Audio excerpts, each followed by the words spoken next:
नमस्कार, मैं सुलभ कुमार शर्मा और छत्रपति में आज आप सबका स्वागत करता हूँ। आज हम लोग लास्ट चैप्टर पढ़ेंगे सीबीएसई का इस साल का सीबीएसई चैप्टर 15 प्रोबेबिलिटी।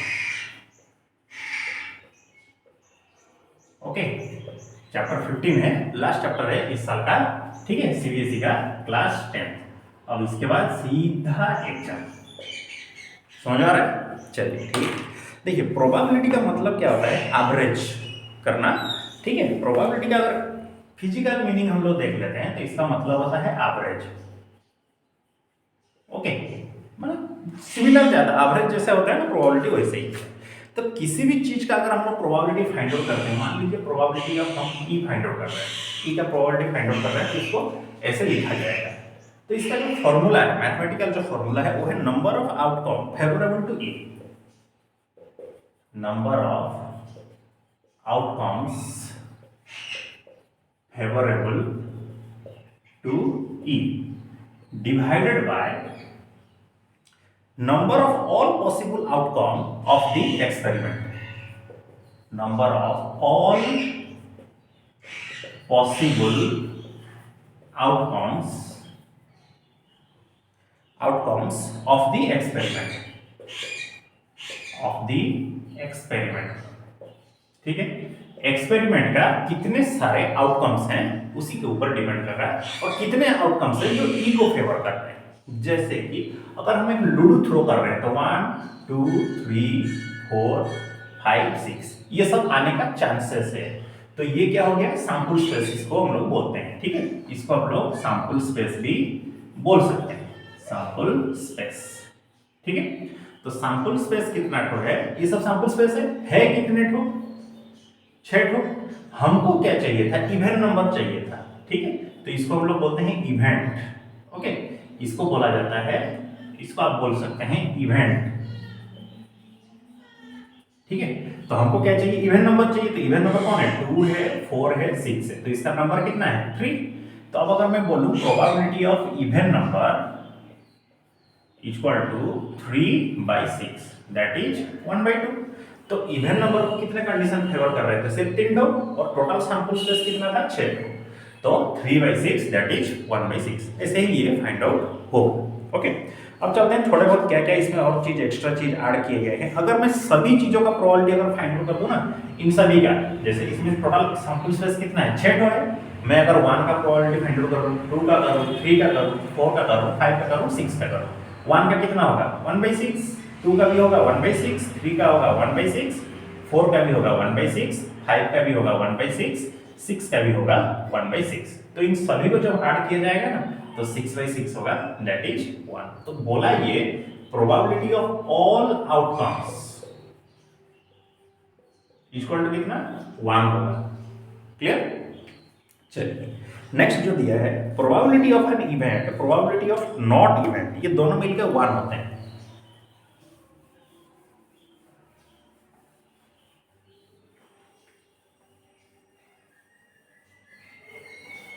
किसी भी इवेंट का प्रोबेबिलिटी और उसका ना होने का प्रोबेबिलिटी, ये दोनों मिलकर कितना होगा? 1। जैसे कि यहीं पर ही हम लोग जब फाइंड आउट कर रहे थे ना लूडो का केस को, तो क्या आ रहा था? प्रोबेबिलिटी ऑफ इवेंट नंबर कितना है? देखिए, इसको लिखा कैसे जाता है? Probability of an event plus probability of not, दोनों मिलकर के 1 होगा। जैसे कि आज अगर बारिश होने का चांसेस 0.50 है, तो बारिश ना होने का चांसेस कितना हो जाएगा? तो बारिश ना होने का चांसेस 1 - 0.50, दैट इज 0.50। ठीक है, ये है बारिश ना होने का चांसेस। ठीक है, तो इस चीज को हम लोग क्या बोलते हैं? कंप्लीमेंट बोलते हैं, कंप्लीमेंट ऑफ प्रोबेबिलिटी। ठीक है, कॉम्प्लीमेंट्स ऑफ प्रोबेबिलिटीज को बोलते हैं। फिर आता है इम्पॉसिबल इवेंट। इम्पॉसिबल इवेंट वो चीज है जो कभी हो ही नहीं सकता। जैसे कि लूडो के केस में सैंपल स्पेस क्या क्या आ सकता है? 1 2 3 4 5 6। इसको हम लोग कर्ली ब्रैकेट में लिखते हैं। नंबर ऑफ सैंपल स्पेस कितना हो जाएगा? 6। अगर मैं बोलूं इसमें 7 का फाइंड आउट करिए, 7 इसमें आ सकता है क्या? आएगा ही नहीं। तो 7 को हम लोग क्या बोलेंगे, इम्पॉसिबल इवेंट, इम्पॉसिबल इवेंट, ठीक है। 7 को हम लोग बोलते हैं इम्पॉसिबल इवेंट बोलते हैं। श्योर इवेंट कौन है, ये सब इसके श्योर इवेंट आएगा ही आएगा, ठीक है। तो प्रोबेबिलिटी ऑफ इम्पॉसिबल इवेंट कितना हो जाएगा, 0/6 दैट इज 0। और probability of sure event, sure event बोलते हैं ये सारे के सारे, ठीक है। तो सारे के सारे कितने हैं, 6 हैं, ये भी सैंपल स्पेस से 6 है। तो प्रोबेबिलिटी ऑफ श्योर इवेंट 1 होगा, क्लियर। अब एक और चीज याद रखिए, कोई भी चीज का आप प्रोबेबिलिटी फाइंड आउट करिए, वो 1 से हमेशा छोटा रहेगा और 0 से हमेशा बड़ा रहेगा। ग्रेटर देन इक्वल टू 0 और लेस देन इक्वल टू 1 रहेगा, ठीक है। अब चलते हैं कार्ड्स के ऊपर। अब लोग कार्ड्स वगैरह खेलते ही होंगे या फिर नहीं खेलते होंगे तो देखे होंगे या फिर जाने होंगे। तो जब कार्ड्स को आप लोग देखते हैं तो उसमें देखिए कुछ तरह के कलर्स होते हैं, ठीक है। ये थोड़ा दिमाग में घुसता नहीं है जल्दी, इसीलिए इसका प्रॉब्लम होता है। देखिए कार्ड्स में कितने होते हैं टोटल कार्ड्स, 52 हाँ नहीं, टोटल जो हम लोग एक डेक ऑफ कार्ड खेलते हैं तो उसमें 52 कार्ड्स होता है। तो उसमें से आधा होता है रेड और आधा होता है ब्लैक। रेड के भी कुछ होते हैं और ब्लैक के भी कुछ होते हैं, ठीक है। तो ब्लैक होते हैं 26 ठो, रेड होते हैं 26 ठो। इसको हम बेसिक समझा रहे हैं, क्वेश्चन आंसर इसको हम कल करेंगे। तो रेड के हिसाब से कौन होता है, एक होता है डायमंड और एक होता है हार्ट, ठीक है। तो ऐसे और हार्ट को ऐसे रहेगा, ठीक है। और एक होता है स्पेड और एक होता है क्लॉव, ठीक है। ब्लैक में ऐसे भी 2 तरह के होते हैं, एक होता है स्पेड मतलब उल्टा होकर ऐसे, और एक होता है क्लॉव, ठीक है। ये सब चीजें होते हैं। तो ये होता है 13 ठो, दिस इज ऑल्सो 13 ठो, हार्ट भी होता है 13 ठो, डायमंड भी होता है 13। ओके, जो हर एक जो 13 आ गए तो इसका शुरुआत कहां से होता है, 2 से होता है। 3 4 5 6 7 8 9 10, फिर आता है जैक, किंग, क्वीन। अब सबसे जो बड़ा होता है वो होता है ए, जिसको हम लोग एस कार्ड भी बोलते हैं। ओके, अब इन तीनों को हम लोग क्या बोलते हैं, फेस कार्ड भी बोलते हैं।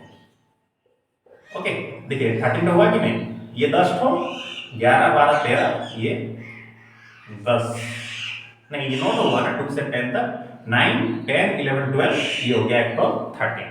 तो ये जो जैक किंग क्वीन जो है इसको हम लोग फेस कार्ड बोलते हैं। और सबसे जो बड़ा वाला होता है वो एस कार्ड ही होता है, सबसे बड़ा जो होता है कार्ड्स में ये एस कार्ड ही होता है। लेकिन नंबर वाले कार्ड 2 से शुरू होते हैं, 2 3 4 5 6 7 8 9 10 11, इस तरह से शुरू होते हैं। ये समझ गए आप इतना, ये पूरा बेसिक्स है। एक आप और क्लासेस हम लोग ले लेंगे, उसके बाद हम लोग शुरुआत करेंगे। और आपका एग्जाम भी बहुत नजदीक है, ठीक है। उसी हिसाब से आप इसको पढ़ाई कर लीजिए, जो डाउट्स है आप उसको हमको कमेंट कर दीजिए, हम उसको समझा देंगे, ठीक है। तो एक आध और क्लास, 1 से 2 क्लासेस लगेंगे सीबीएसई को ओवर होने में। उसी तरह 3 से 4 क्लासेस लगेंगे आईसीएसई को ओवर होने में। आईसीएसई भी अमूमन खत्म हो ही चुका है, उसका भी लास्ट चैप्टर ही बचा हुआ है, प्रोबेबिलिटीज है और स्टैटिस्टिक के 1-2 क्लासेस, तो प्रोबेबिलिटी के 1-2 क्लासेस, तो टोटल 3 से 4 क्लासेस आईसीएसई के, 1 से 2 क्लासेस सीबीएसई के, ठीक है। तो इसी के साथ ही ये पूरा खत्म हो जाएगा। तो आप क्या करिए, पूरा प्रैक्टिस करिए, ऑल प्रैक्टिस, और खास करके क्वेश्चन सेट्स को प्रैक्टिस करिए, ठीक है। खास करके क्वेश्चन सेट्स को प्रैक्टिस करिए। तो मिलते हैं हम लोग अगले क्लास में, तब तक के लिए सी यू नेक्स्ट। जय हिंद, अपना ख्याल रखिए और पढ़ाई अच्छे से करिए। नमस्कार।